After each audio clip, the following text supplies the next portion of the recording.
नमस्कार दोस्तों, स्वागत है आपका आपके अपने चैनल अमेजिंग ज्ञान सागर में। आज की स्टोरी है हिमालय की बेटी कौन थी। दक्ष राजा की कन्या सती ने भगवान से यह वर प्राप्त कर लिया था कि हर जन्म में वह शिव को पति रूप में प्राप्त करती रहे। पार्वती के रूप में उसने पर्वतराज हिमालय के घर में जन्म लिया। उसके जन्मते ही हिमालय का महत्व और अधिक बढ़ गया। दूर दूर से आकर ऋषि मुनि आश्रम बनाकर रहने लगे। हिमालय ने भी उनको पर्याप्त मान सम्मान दिया। चारों ओर सुंदर पर्वत पर सदैव फल फूल उनके नवीन वृक्ष प्रकट हुए। वहां पर नाना प्रकार की मणियों की खानें प्रकट हो गई। सब नदियां पवित्र जल को लेकर बहने लगी। पशु पक्षी आपस में प्रेम पूर्वक रहने लगे। सब जीव जंतुओं ने वैमनस्यता को त्याग दिया। पार्वती के आने से हिमालय हर प्रकार से समृद्ध हो गया। नारद जी को इसकी खबर लगी तो वह वीणा बजाते हुए हिमालय से मिलने चल दिए।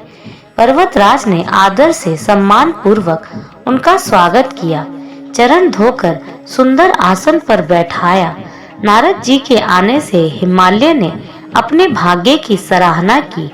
पार्वती के विषय में पूछा।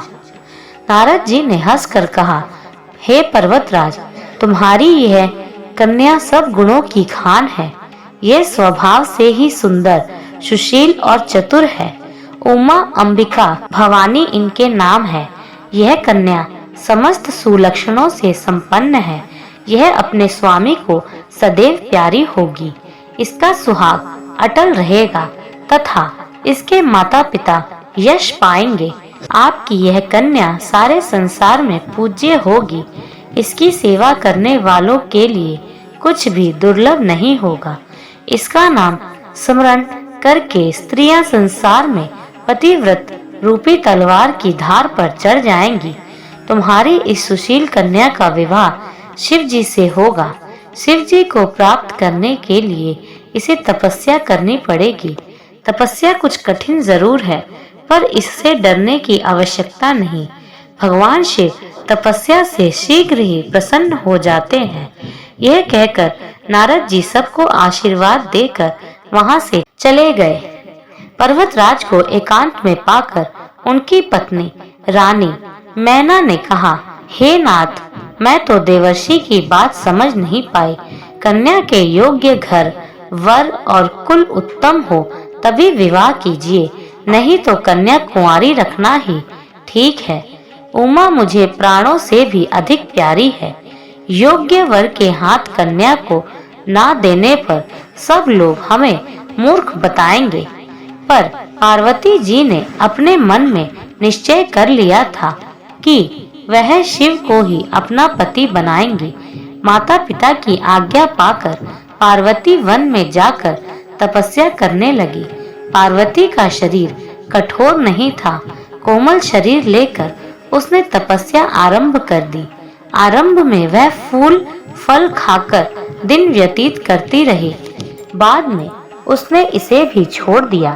पार्वती की कठोर तपस्या से आकाशवाणी हुई, पार्वती, अब तुम्हें तपस्या करने की आवश्यकता नहीं है। तुम्हारा मनोरथ सिद्ध हुआ। तुम्हें भगवान शिव वर के रूप में अवश्य मिलेंगे। इतने में सप्त ऋषियों ने पार्वती की परीक्षा लेनी चाहिए। वे पार्वती के पास आए।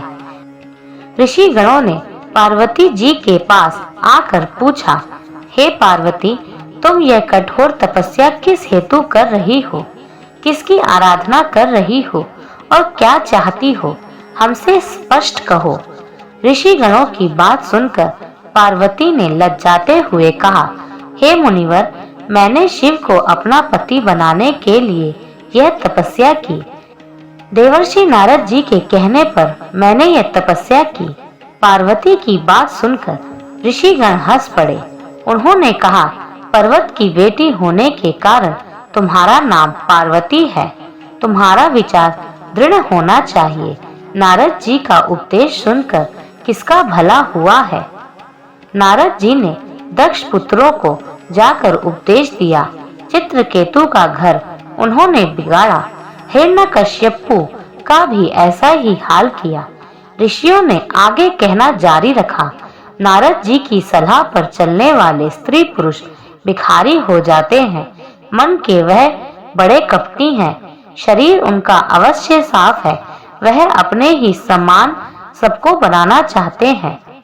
तुम बहुत भोली लड़की हो जो उनकी बातों में विश्वास करके ऐसे पति की कामना करने लगी जो उदासीन, गुणहीन, निर्लज, घरहीन, बुरे भेष वाला, मुंडमालाधारी, कुलहीन, नंगा और सांपों को धारण करने वाला है। ऐसा वर तुम्हें कौन सा सुख देगा? ठग ने तुम्हें अच्छी तरह भ्रमित कर दिया है। सती की कहानी नहीं जानती, उसने भी शिव से विवाह किया, शिव ने उसे यज्ञ में मरवा डाला। शिवजी अब निश्चिंत हैं, उन्हें किसी बात की चिंता नहीं, भीख मांगकर खाते हैं, शमशान घाट में भभूति लगाए घूमते रहते हैं। ऐसे फक्कड़ बाबा के घर में कोई स्त्री कैसे सुख से रह सकती है? अपना भला चाहो तो उन्हें वर के रूप में प्राप्त करने का विचार त्याग दो। हम तुम्हारा विवाह वैकुंठ में रहने वाले श्रीपति भगवान विष्णु से कर देंगे। ऋषियों से इतना सब सुनने के बाद पार्वती जरा भी विचलित ना हुई। बोली, आप लोगों ने जो कहा सब सत्य है, पर मेरी प्रतिज्ञा भी अटल है। मैं शिव जी के अतिरिक्त किसी दूसरे को अपना पति नहीं बनाऊंगी। पार्वती के अटल निश्चय के सामने ऋषिगण हार गए। वह पार्वती के मन को डिगा ना सके। अंत में उन्होंने कहा, जगत माता भवानी आपकी जय हो। यह कहकर ऋषिगण वहां से चले गए और पार्वती पिता के साथ अपने घर आ गई। उन्हीं दिनों की बात है, तारक नाम का एक महाबली दैत्य था। उसने सारे देवताओं को परास्त करके उनकी संपत्ति हड़प ली थी। देवगण उससे युद्ध करने का साहस नहीं जुटा पा रहे थे। सब देवता दुखी मन से ब्रह्मा जी के पास पहुँचे। उन्होंने ब्रह्मा जी को व्यथा सुनाई।